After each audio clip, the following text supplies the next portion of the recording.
सिया सजना के गांठ में बंधाऊ है सखी, सिया सजना के गांठ में बंधाऊ है सखी।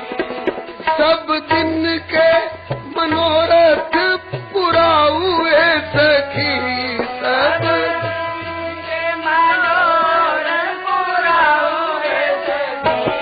सिया सजना के गांठ में बंधाऊ है सखी, सिया सजना के गांठ में बंधाऊ है सखी।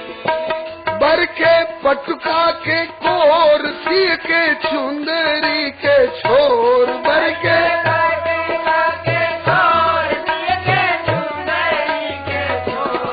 आज दोनों के बटोर के अटकाऊ है सखी, आज दोनों के बटोर के अटकाऊ है सखी। ये बंधन क्यों? कहा कि चोर पकड़ में आता है तो बांधा जाता है।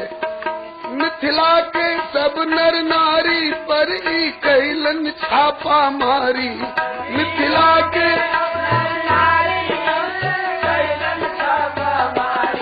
गारी दे के बांधी कसर चुकाऊ है सखी, गारी दे के बांधी कसर चुकाऊ है सखी। जब बांध लेती हैं उसके बाद फिर भांवरी फिराने लगी। भांवरी 7 होती हैं, जिसमें प्रथम की 4 भांवरी में दुल्हन आगे दुल्हा पीछे, शेष 3 भांवरी में दुल्हा आगे दुल्हन पीछे। सखियों ने भांवरी के गीत गाए। संवरिया देत संग सिया के भंवरिया, संवरिया देत संग सिया के भंवरिया। नीचे बिछी है मखमल की पावरिया, नीचे बिछी है मखमल की पावरिया।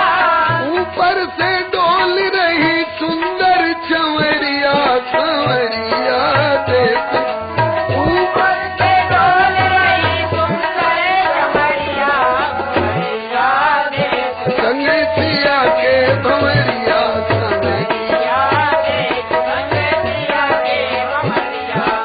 दशरथ के लाल ओ जनक की दुलरिया, दशरथ के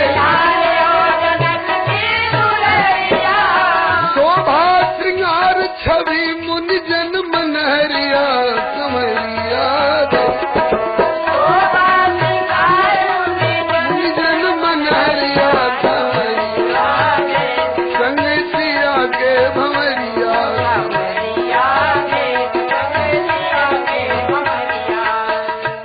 ओ गाय रही अलिया स्नेह भरी गरिया, गाय रही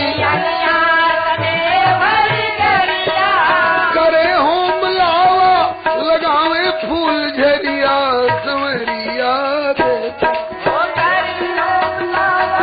लगावे फूल झरिया, संवरिया देत संग सिया के भंवरिया।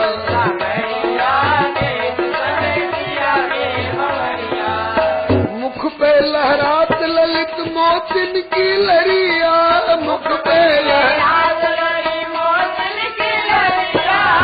शोभा के सिंधु उठे प्रेम की लहरिया, संवरिया देत शोभा के सिंधु उठे प्रेम की लहरिया, संग सिया के भंवरिया, संवरिया